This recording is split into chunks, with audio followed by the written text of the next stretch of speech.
O programa tem finalidade de entretenimento e não se presta a realizar diagnóstico ou prescrever tratamento. Caso você se identifique com as questões tratadas no episódio, procure um profissional qualificado.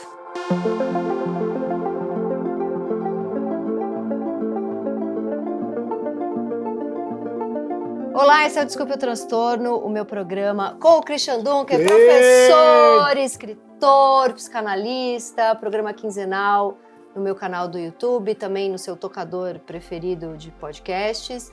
Se inscreva já para saber quando que tem programa novo. E vamos à nossa cartinha do dia. E se você quer mandar a sua neura, a sua mania, a sua loucura pra gente, é dotranstorno@gmail.com. Caros Dunker e Tati, gostaria de compartilhar uma situação que tem me deixado bastante perturbada em relação ao meu filho Igor, que hoje já tem 13 anos. Ele começou a afirmar na escola que seu nome era Theo, o mesmo nome de seu pai. Inicialmente, achamos que era apenas uma brincadeira, mas ele passou a insistir nisso de forma séria e importante para ele. A escola, que tem uma abordagem moderna, passou a chamá-lo de Theo e ele ficou extremamente feliz com isso. Igor não tem problemas de socialização na escola e não tem problemas, pelo que sabemos, em se reafirmar e ter suas próprias opiniões. Ele não está apenas copiando o pai, mas sim deseja ter o nome do pai. Isso tem se tornado cada vez mais elaborado e claro para ele. E o que o deixa realmente chateado é quando tratamos isso como se fosse uma brincadeira. Essa situação tem gerado muitos conflitos entre mim e ele, pois fui a pessoa que disse que ele não poderia mudar seu nome nos documentos, enquanto o pai, de certa forma, gostava da ideia e o apoiava. Ele questionava por que eu estava sendo tão contra isso, sendo que, para mim, era uma reação normal uma mãe se opor ao filho querer mudar de nome aos 9 ou 10 anos de idade. Com o tempo e com a ajuda da terapia, percebi que essa questão não iria desaparecer, pelo contrário. Parece que cada vez fica mais elaborada e clara para ele que seu nome é Theo. Minha maior preocupação é se estou agindo de forma correta ao apoiar ou não essa decisão do meu filho. Será que estou sendo egoísta em querer que ele mantenha o nome que eu escolhi para ele? Ou será que é estranho ele desejar ter o nome do pai? Ele afirma que é importante para ele ser chamado de Theo, e isso tem influenciado até mesmo as relações sociais dele. Gostaria de entender melhor como devo lidar com essa situação como mãe e se estou agindo da forma correta em relação ao desejo do meu filho. Agradeço desde já. Parênteses, meu marido descobriu na adolescência que seu pai adotivo não era o pai biológico e passou anos em busca do pai biológico. Ele o encontrou, embora não tenha uma relação próxima com o mesmo. Puxa, que situação assim diferente, né? Diferente. O que você acha, Tati? As primeiras impressões da paisagem discursiva. O que me pega é que ele começou a pedir isso aos 9, 8, 9, sei lá, 9, 10. E pensaram, vai passar. Mas ele mantém pedindo até os 13. Então, realmente é uma coisa que ele quer muito, né? Então, aí, pensando, né? Esses desejos, né? Pedidos que aparecem na infância. E que acho que a primeira leitura dos pais é que isso é parte do processo de crescimento, de desenvolvimento, né? Tanto que leem como uma brincadeira. Tem uma coisa aqui que ela diz que ele não quer imitar o pai, ele tem a personalidade dele, né? Ele não está apenas copiando o pai, mas sim deseja ter o nome do pai. Ele não tem problemas de socialização na escola e não tem problemas, pelo que sabemos, em se reafirmar e ter suas próprias opiniões. Qual é o cachorro que não latiu aqui, do ponto de vista narrativo? Né? Você como cronista, né? Que conhece a forma romance. Ela não fala da relação dela com o marido. Ela não fala da relação dela com o marido, mas a gente pode dizer, é um conto de uma mãe preocupada. Com o filho, né? Com o filho, ela não está achando que a reação do marido, mas ela até coloca, né, que o marido gostou da ideia, etc. Inclui discursivamente o marido. Né? Mas, vamos dizer assim, se você fosse escrever uma crônica a respeito e a gente fosse fazer uma crítica da sua crônica, que é tão fácil fazer, né? É que qualquer um acha que é simples, sem olhar o texto, né? Sim. A gente teria uma dificuldade que, assim, por que ele disse que quer mudar o nome? Qual a razão? Qual o motivo? Né? Ou seja, qual é a narrativa sobre o conflito, vamos dizer assim. Né? Por que não Igor e Theo? E isso não aparece no texto. Percebe que para um leitor isso seria um indutor de captura de atenção, um indutor retórico. Ela poderia falar, o nome do meu pai é lindo, acho meu pai o máximo, detesto o meu nome. Sim. Mesmo que isso não explicasse, já era alguma coisa. É a voz, né? É o ponto de vista do sujeito em questão. Né? A gente vai dizer, quando a gente recebe pais ou quando tem uma criança sofrendo, é sempre um trabalho difícil e clínico separar quem é que você discuta aqui, né? Ou às vezes os dois, mas em que sentido? É um sofrimento dessa mãe, desse pai, ou é um sofrimento dessa criança? Né? E aí teria essa pergunta: o Igor Theo está sofrendo? Né? Ou ele está sofrendo com a crítica, com a não aceitação, com a não adaptação? Qual é a questão do Igor Theo com isso, né? Com o nome? Não vem. Né? O que é um sinal clínico, né? Se a gente estivesse numa situação assim, de que, parece que a escuta desse sujeito não está muito presente. Né? Mas ela diz aqui, ele passou a insistir nisso de forma séria e importante para ele. A escola começou a chamar ele de Theo. Então, me parece que ele tá nessa briga com a mãe, ele tá sofrendo, ele quer muito que mude, ele tá mostrando que isso é sério, mas ele não explica o porquê. Ele não entra nas razões, né? Tem uma decisão bem constituída, né? Ou ele não entra, ou a mãe não traz. Não traz. E é muito comum que impasses desse tipo tenham essa estrutura, do tipo, começou como uma brincadeira. E se eu fosse com o nome do pai? E veja que começou numa idade que subjetivamente é diferente dos 13, 8, 9. É um momento em que frequentemente as crianças desenvolvem na, saída do Édipo, uma identificação, né, com quem que eu quero ser, com quem eu quero parecer, de quem eu quero gostar, né? E às vezes essa situação evolui assim, começa como uma brincadeira, como uma fantasia, mas a reação, né, do outro, a reação social, ela provoca uma espécie de confronto secundário, que daí sim, agora tem que ser Theo. Entendi. Né? Parece que ele tá... Eu não sei, eu acho que isso tudo que ele tá mais provocando a mãe do que querendo... Exato, essa é a tua impressão, Essa é a minha impressão. Que é mais uma coisa de... A mãe ficou louca com isso, né? E ele deve estar adorando essa provocação. Ótimo que você falou isso, Tati, porque tem um senso comum, assim, sobre o sofrimento, que separa, assim, ou ele tem uma questão, ou ele está querendo chamar atenção. Ou ele tem um problema, ou ele está brigando com a mãe. Né? Mas brigar com a mãe já é ter uma questão, né? Certo, mas é verdade. Mas o que esse raciocínio não contempla é que podem estar acontecendo as duas coisas. Ele tem uma questão com o Theo. Qual é a questão com Theo e Igor? E a mãe está num sistema, vamos dizer assim, que torna essa questão, vamos dizer assim, uma segunda versão do problema.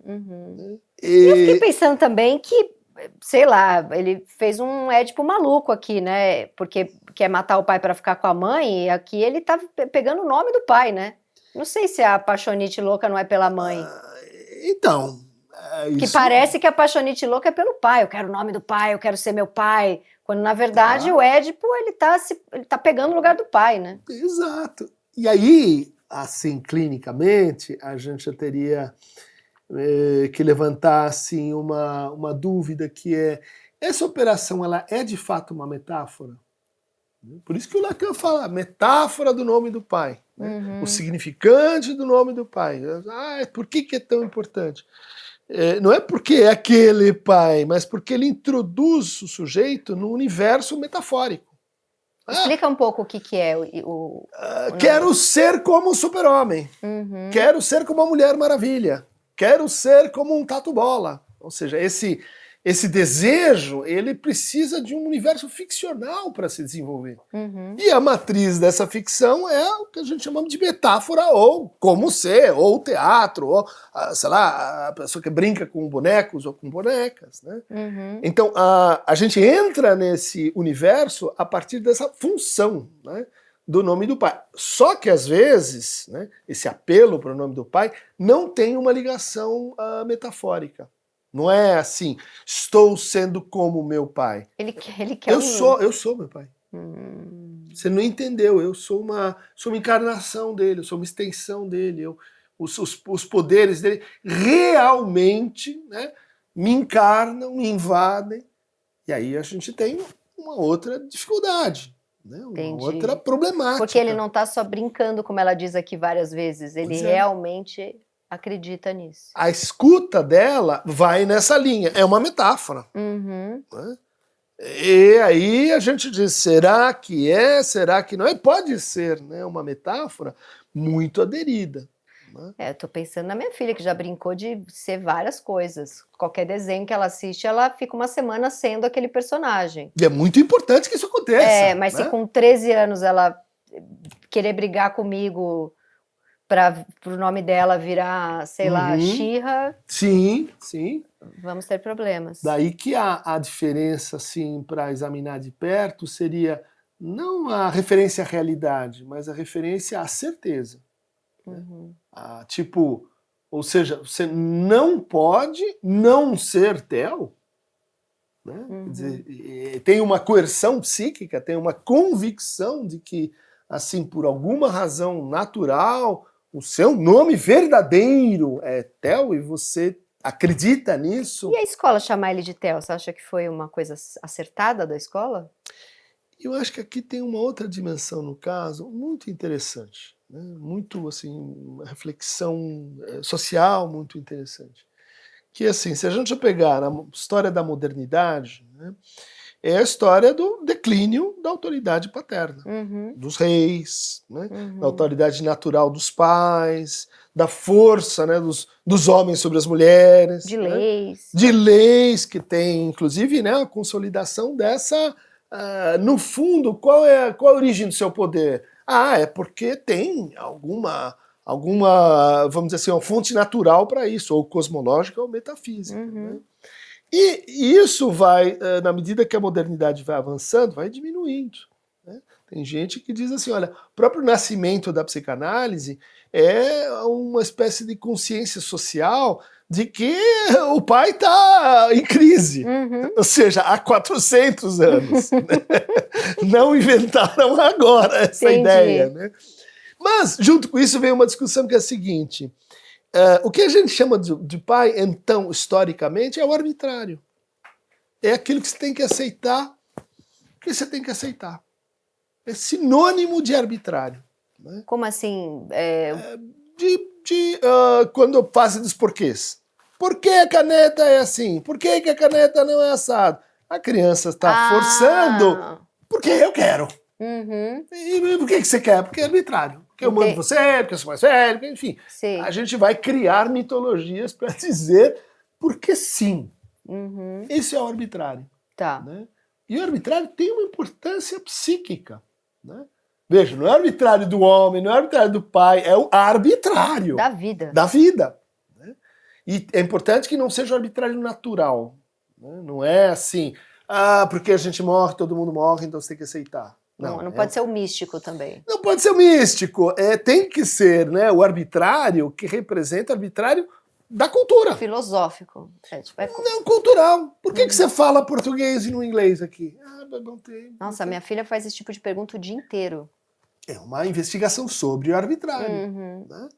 E a gente vai reduzindo esse arbitrário, né, e chega num ponto que é o mínimo do arbitrário. Quais são os mínimos arbitrários? Você nasce e o outro põe o nome em você. Não gosto, quero escolher meu nome. Você fala, pode ser, tem gente que muda de nome e tal. Aqui, eu li isso o tempo inteiro pensando como essa família estaria lidando se fosse o caso de uma menina trans, falando, eu quero ser mulher, eu sou mulher, enfim, não quero mais chamar Igor, quero chamar, sei lá... Aí eu acho que a família teria uma questão que eles precisariam olhar, porque aí tem um desejo que me parece... A primeira vez que eu li, eu pensei, se fosse o caso de uma menina trans, é uma questão real. Isso não me pareceu uma questão real, mas eu me achei preconceituosa com a pessoa que quer ter o nome do pai. Mas certo. é porque isso não tem nem como classificar. Bacana essa ponderação, porque eu acho que isso tem que ver com como a gente lida com o arbitrário, né? Mas o caso não é um caso, acho que é de fato homólogo a uma experiência trans. Ele quer ser transpai, eu não sei o que ele quer. É que, no fundo, a questão trans, ela envolve uma diferença relativa à identidade. Né? Quer dizer, a identidade de gênero, a expressão de gênero, né? Culturalmente definida, né? Então tem outras mulheres, tem outros homens, tem um processo pelo qual a gente vai mais ou menos aprendendo isso, construindo isso. Né? Então quando você fala, né, da experiência trans, é que, bom, eu já me sinto assim, mas o outro, né, o outro social não me reconhece. Sim. Então vou fazer uma experiência, né, de me ajustar a mim. Então, isso, né, me parece real. Isso é o que você está chamando de real. Isso aqui me parece... Que porra é essa? Entendeu? Sim. E eu imagino o sofrimento dessa mãe, porque...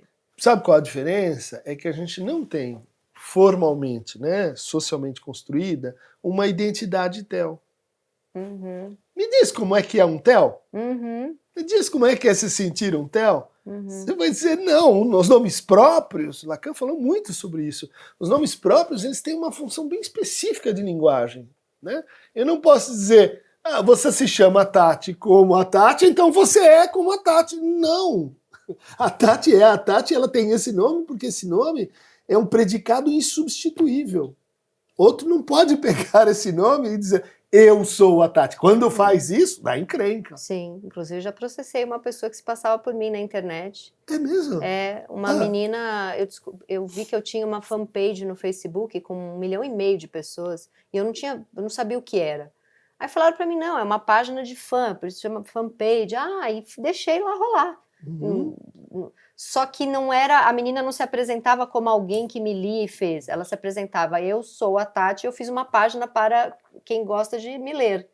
E daí eu comecei a achar estranho, ela começou a vender coisas na página, e a página foi crescendo. E ela podia falar coisas desabonadoras. E ela era escritora, então ela postava uns textos medonhos e assinava com meu nome. Quer dizer, ela se achava escritora. E aí eu pedi lá, consegui chegar numa pessoa do Facebook e pedi para derrubar. E quando eu derrubar não, peguei a página para mim, tinha 1,5 milhão de pessoas, todas estavam ali. Você vampirizou a vampira? Exatamente, peguei para mim. O Facebook falou, bom, tem 1,5 milhão ali, pega para você, né? Até porque as pessoas estão ali por sua causa, né? Então, olha só, tem um sentimento de ipseidade que chama, que tá ligado ao nome próprio. Né? E aí o namorado da menina mandou um e-mail para mim, isso tem 15 anos, uma coisa assim, 20 anos. O namorado da menina mandou um e-mail para mim falando que eu tinha acabado com a vida dela, porque a profissão dela, a identidade dela era ser eu. E eu tirei isso dela, então ela estava desempregada, deprimida, não queria sair da cama, porque... O que você responde para um e-mail desse? Aí ele falou, ela vai morrer, porque você tirou dela a única coisa que ela tinha, que era ser você. Eu nem respondi, eu falei, bom, aí cada um com sua psicose, o que eu posso fazer com isso, né? Pois é, mas percebe que você tem uma questão filosófica de fundo, uma questão social de fundo, né? Tem uma coisa arbitrária que a gente não pode mudar, e a gente detesta coisa que a gente não pode mudar, não pode escolher livremente, um limite para a liberdade, que é essa condenação horrível que o Fernando Pessoa tematizou, que você é você. Ninguém pode ser você como você é você. E aí? Não tem o que fazer. Você pode brincar, você pode virar ator. Exatamente, você pode brincar. Heterônimos e etc. Mas olha o que você está falando, como ser. É tipo assim, eu posso ser como Theo, meu pai. Mas o que é esse momento em que a pessoa não consegue brincar do como ser e ela acredita? O que é isso? Passa um momento chave, né? Toda discussão sobre o que é um pai em psicanálise passa por isso, né? Porque dizem lá os latinos, né? Pater incertus, ou seja, o pai a gente não sabe quem é. A mãe, né, tem ali um testemunho empírico. O fato de ser incerto abre para a determinação social do que a gente chama de pai. uma parte da África, o que a gente chama de pai é o tio. Né? Ele tem autoridade, etc. Pode ser, assim, alguém de outra comunidade, pode ser um padre, exatamente. Né? Então, esse... Pode ser Deus. Pode ser Deus, o pai de todos. Né? Quer dizer, essa abertura... Quando tem o nome do pai, é que eu penso nisso, nessa coisa maior, assim. Que ela fala, né? Quer ter o nome do pai, em nome do pai. É possível que as religiões monoteístas, né, islamismo, catolicismo, judaísmo, elas tenham se expandido, explorando, apoiadas nessa ideia, né, de que tem esse arbitrário que ele induz algo que é assim análogo a tudo que tem estrutura de como ser no mundo. Pensa nisso, né? Como nós, né, seres de linguagem, vivemos de como ser. Você é uma escritora, você é um psicanalista, vivo do que? Das fantasias. Vivemos num universo, né, que é assim, não é o necessário, não é o possível também, não é só o impossível, mas é o contingente. O que é a ideia de contingência? É isso que mas poderia ser outra coisa. Aqui me parece, ouvindo você falar, que é uma dificuldade em fantasiar, né? Pode ser. Pode ser. Por essa a questão, né? Qual é o estatuto subjetivo, né, da eu lembro fantasia eu com 10 anos, eu brincava de ser minha mãe, punha o salto alto, passava a maquiagem, fazia o cabelão, brincava de ser minha mãe, mostrava pra ela morria de rir, eu tomava banho e punha meu pijama de ursinho, não sou minha mãe. Mas aquele momento em que eu fantasiei era suficiente, eu não precisava no dia seguinte chegar na escola e falar que eu tinha o nome dela. Então, e aí acho que a gente volta aqui para a situação e para o que você perguntou da escola, né? A escola, o sistema judiciário, as instituições que operam num certo registro de nós sabemos muito bem o que é um como ser, só que não sabem. Né? Então, quando a escola diz eu vou chamar de TEL, por um lado um ato de reconhecimento e respeito, por outro lado pode ser um ato extremamente problemático ao confirmar socialmente que aquilo que é uma ficção para você tem uma realidade social concreta. Nossa, é muito perigoso. Aí aquilo que é tipo assim, eu tô brincando de ser uma Barbie. Ah, é? Não, mas eu gosto tanto de ser uma Barbie, eu quero que você me trate como uma Barbie. Daí sabe onde você vai dar? No Baby Born. Não, mas então eu posso pegar a minha fantasia e legitimá-la, né, dar força de lei para essa fantasia. Ou virar o Ken humano, lembra do Ken humano? O Ken humano. Você tem muitos fenômenos nessa linha, né? Que a hora que você passa para o universo jurídico, né, ele trata muito mal isso. Né, porque ele vai levar, isso é uma questão de liberdade da pessoa. E né? Só que a liberdade da pessoa pode fazer mal à pessoa. A própria pessoa. Exatamente. Ela pode sofrer com essa liberdade. Então essa mãe preocupada tá certo, e o pai achando divertidão não tá tão legal. Eu acho que sim, né? Isso que ela sabe, isso aqui é uma ficção, lembra? Ficção. A gente está ficcionalizando. Sim. E o pai, o parênteses que o marido descobriu na adolescência do pai adotivo, você acha que isso é... isso é... O que você acha disso? Isso é bem importante mesmo. Inclusive tem aquela regra, né?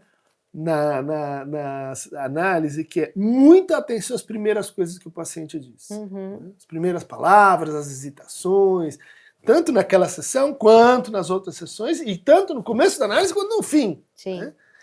E tem a regra reversa, que é assim, sabe aquele paciente que na hora que ele está saindo, indo ele embora, fala uma frase. Ele fala, até by the way, PS. Me separei ontem.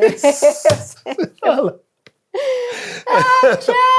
Esse é um clássico. Porque também é um jeito da gente falar e não pegar as consequências do que a gente está falando. Fala e sai correndo. Eu falo e sai correndo, eu falo e me livro. É o oposto do corte, é o corte lacaniano feito pelo próprio paciente, que é o pior possível. Então, mas aí, quando ela diz isso, ela está intuindo que tem aqui a transmissão de um desejo.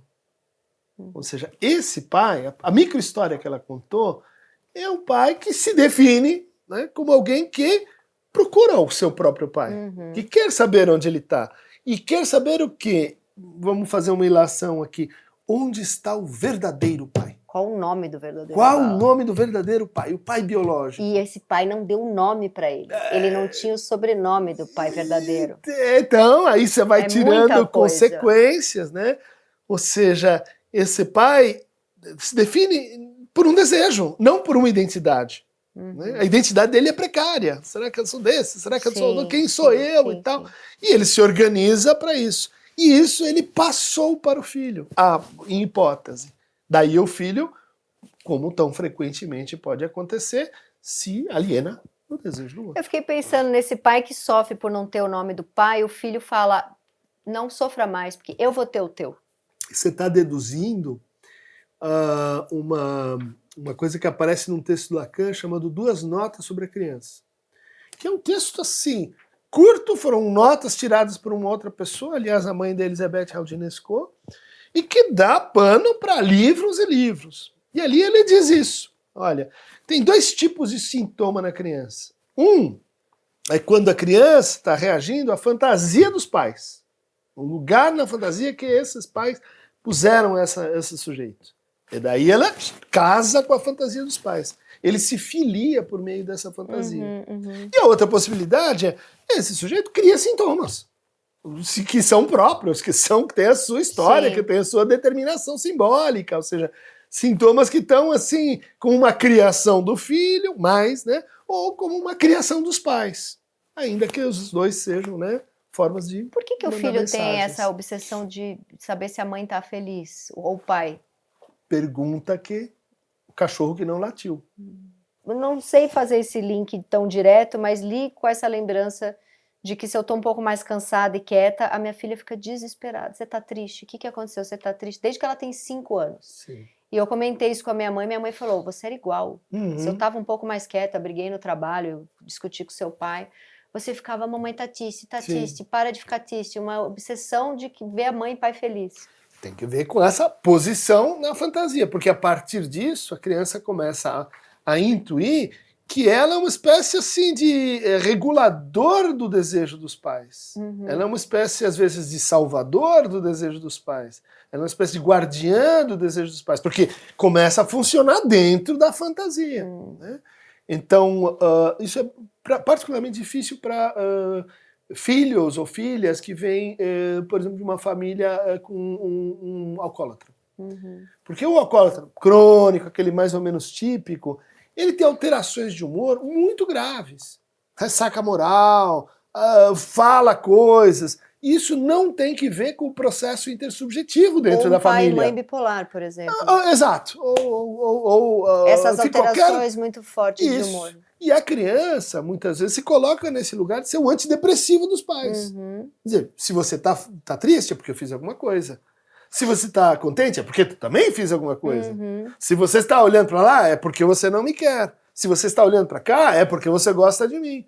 Ou seja, você vai criando um sistema de circulação de desejos, de angústias, de demandas, que é problemático. Então, o que temos de conselho final ficcional para a carta ficcional? A sua mensagem oracular. A minha mensagem oracular é... Em 2 frases, assim. Eu acho que é estimular essa criança a brincar. Eu acho que isso é uma coisa. E a outra, esse pai precisa falar, meu filho, tenha teu nome. Porque talvez o pai precisa mostrar que isso não vai agradar ele. Porque senão essa criança vai querer continuar agradando. E não sei. Porque tem uma coisa do Júnior também, que tem o nome do pai. Né? A gente não falou do Júnior. Ele quer ser um Júnior. É que o Júnior é um caso ótimo. O Júnior ou o Neto, né? Ou nos Estados Unidos tem aquela coisa, o terceiro, o Vanderbilt, 6, né? 7, né? Aí é outra coisa, porque aí você está justamente dizendo, você é como eu, mas você é diferente de mim. Você é como eu, mas é outro. Ok. Você reforça a identificação vertical, né? E detona as horizontais, o que é um problema. Mas é um problema neurótico, né? Eu acho que aqui a recomendação enfim, ir atrás de por que você precisa ser Theo. Por que não Igor? Será que tem alguma questão com o Igor? Sim. Será que você... Pobre do Igor. Qual é o problema Onde foi parar o Igor nessa história? Morreu, desapareceu, virou outro. Onde foi parar o Igor? Foi comido pela capivara. Coitado do Igor. É verdade. Muito bom, Christian. Valeu, gente. Até o próximo programa. Segue aqui para saber quando que tem programinha novo. Curte, comenta e mande sua cartinha para dotranstorno@gmail.com. O Desculpa ao Transtorno tem a apresentação de Tati Bernardi e Christian Dunker. Direção de Lucas Bulli. Produção de Gerson Freitas, o Jack e Júlia Lozano. Fotografia de Marco Antônio D'Angelo. Edição de vídeo de Rafael Garcia. Trilha sonora e identidade visual de Zamunda Studio. É uma realização da Dux Studio.